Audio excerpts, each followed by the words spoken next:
चतुर्धा विग्रहंकर दिव्य एवं अलौकिक पतित पावन यात्रा पाई अपेक्षा कर रही था 33 कोटी देवादेवी। बड़ कथा हूँ महाप्रभुंकर यही श्रीगुंडीचा यात्रा नवदिन यात्रा 33 पार्श्व देवादेवी मध्य यात्रा करिथांती तीन रथरे विराजमान हुई। चतुर्धा विग्रह तो विराजमान होइथांती एवं तांको सहित रामकृष्ण मदन मोहन विराजमान होइथांती एवं तांको सहित 33 पार्श्व देवादेवी यात्रा करिथांती एवं ये दृश्य आम देखौचु किभଳି भाबे पार्श्व देवादेवी यात्रा करिथांती एवं से अनन्य यात्रा रे आपणकर पंचमुखी महावीर एवं तांको सहित एपटे देखौचंती जय विजय एवं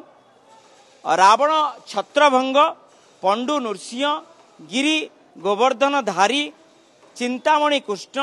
नारायण मधुसूदन लक्ष्मण एवं जय विजय जोटी की द्वारपाल भावे पूजा पाई थांती